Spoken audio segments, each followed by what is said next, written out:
Muy buenas, hoy os traemos otro pequeño vídeo homenaje. Esta vez vamos a hablar, por petición de Asier, del Samara Sedan, o también conocido como 21099. El motivo de este vídeo es que el 22 de diciembre se cumplieron 32 años del inicio de producción de este modelo. O sea, el 22 de diciembre de 1990 este coche empezó a producirse en la planta de Togliatti. Y diréis, bueno, pues se trata de la versión sedán del Samara, tampoco es gran cosa, ¿no? Pero no, este modelo tiene unas cuantas curiosidades y aportó varias innovaciones a la marca que debemos contar. Primero hablaremos de sus características técnicas un poco a nivel general y luego ya en su paso por España, que fue un modelo que pasó casi desapercibido, muy poquitas unidades llegaron a nuestro país.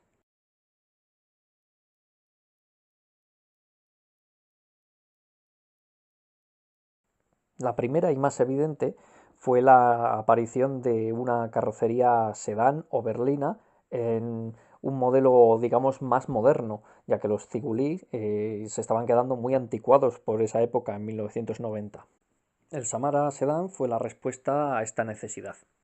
La arquitectura del coche no cambiaba mucho, tan solo se alargaba la base desde el pilar C. El voladizo trasero aumentaba, pero la distancia entre ejes era la misma. Otra de las novedades que aportó este modelo fue la primera aparición de una versión reestilizada del Samara. Sí que es verdad que el Samara había acontecido varios cambios, como el cambio del color en el interior, el cuadro, pero la primera versión restyling debutó con este modelo. Durante los meses siguientes, las versiones hatchback empezaron a adoptar el frontal de la versión sedán. Es decir, no tuvimos un Samara sedán con este frontal. Y para mi gusto, la versión restyling es algo más sosa.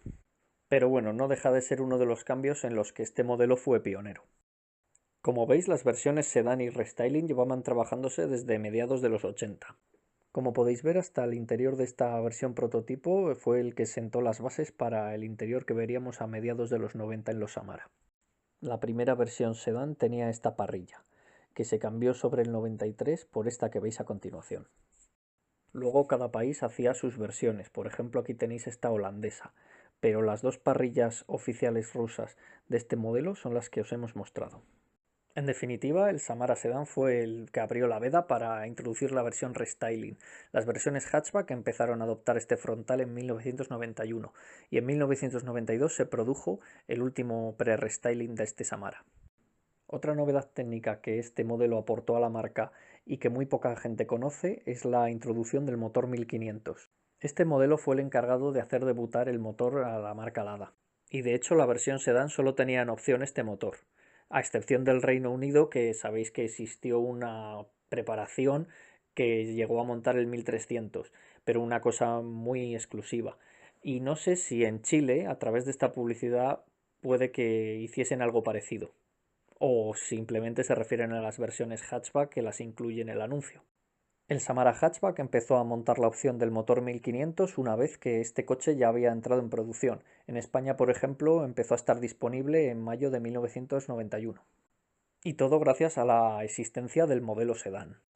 Curiosamente, y por lo que hemos dicho antes, existen versiones pre-restyling con el motor 1500, hasta que se asentó un poco la gama, pero la versión sedán era la que más clara tenía las cosas. Otra de las cosas que aportó el modelo sedán o cuatro puertas es algo que no podemos describir a simple vista, pero que antiguos propietarios como yo o como Sergio, que hemos tenido la versión sedán del modelo, podemos dar fe de ello. Se trata de la calidad de construcción del modelo, que se diferencia bastante de la cinco puertas e incluso de la tres puertas, que también se diferencia de la cuatro. Pero aquí el cambio es más evidente. Habiendo probado varios modelos, podemos sacar en conclusión que existen cosas que están cortadas por el mismo patrón o hay características comunes. Entre ellas está el abrir y cerrar de las puertas con un sonido mucho más suave, el olor del interior o de los plásticos, que todos tenían ese olor diferente a las versiones hatchback, como si estuvieran hechas con otros materiales. Un tapizado bastante mejor, más parecido al de los Staura, también un mejor aislamiento, ya no solo por construcción, debido a que el maletero se encuentra separado del habitáculo, sino que también hay más paneles aislantes, además de una mejor aerodinámica que siempre dan los coches con carrocería sedán. Y todos los sedán que hemos probado comparten estas características técnicas, que recuerdan más a ellos entre sí que a la versión hatchback. Parece ser que en Togliatti le dieron mucho cariño a este modelo y querían diferenciarlo bien de otras versiones, y a la vista está por lo que os hemos contado.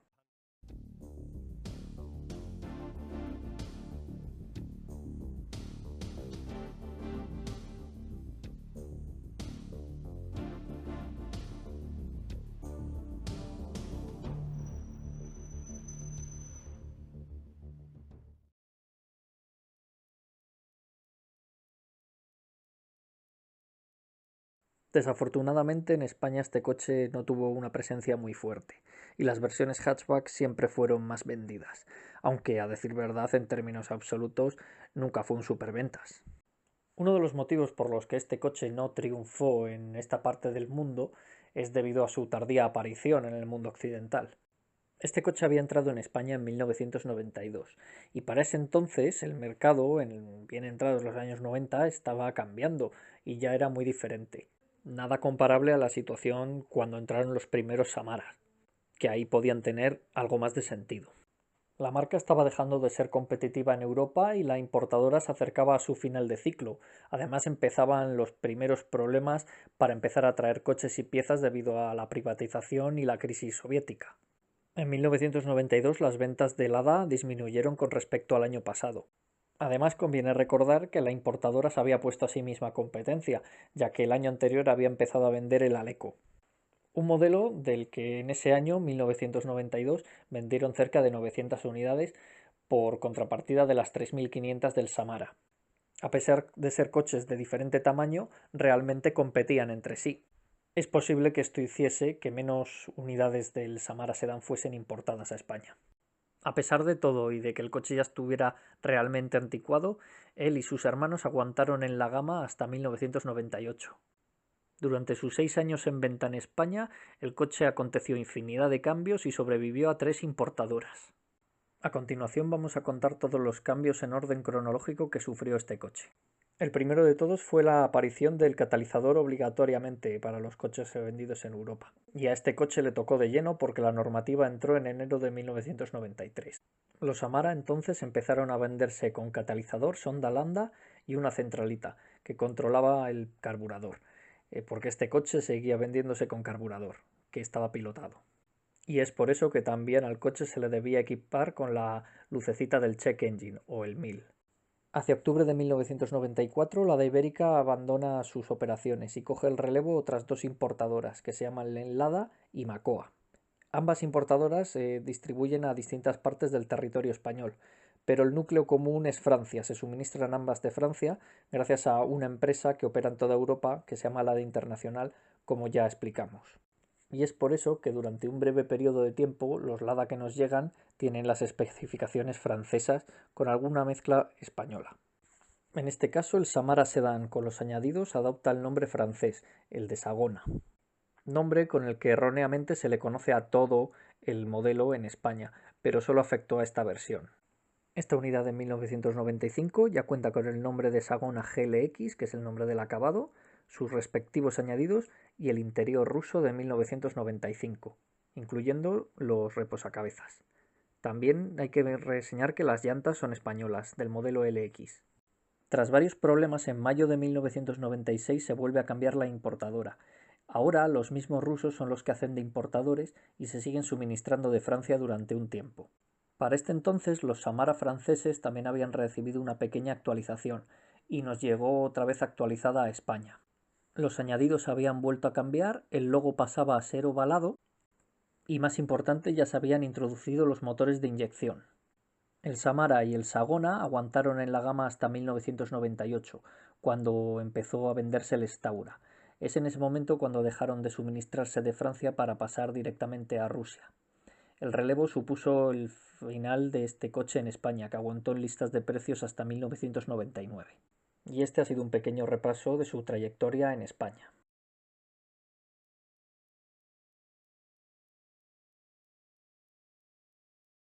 A pesar de no tener muchas ventas, fue un modelo bastante longevo en España, debido a que duró hasta 1998. De hecho, casi alcanza la producción del Samara en Rusia, que duró hasta 2004. Las tres carrocerías clásicas del Samara se descatalogaron ese año. Ya había habido unos cuantos proyectos en 1996 que mostraban lo que sería el sucesor. En este caso, la versión sedán es la que luego resultó ser el 2115, modelo que entró en producción en ese 2004 y que ya tenía muchas cosas diferentes con los Samara originales. La producción de ellos duró hasta el año 2013. El año que viene, por estas fechas, se cumplirá 10 años de la descontinuación total del Samara, y este vídeo ha sido un pequeño homenaje para la versión sedán, que como ya habéis visto fue una versión muy innovadora, aportó muchas cosas que otros modelos luego cogieron y que a pesar de no haber sido un coche demasiado común aquí en España, merece nuestro reconocimiento.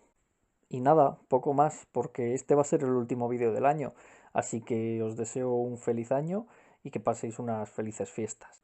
Espero que hayáis aprendido muchas cosas sobre este modelo que desconoce la gente. Nos vemos en el próximo vídeo.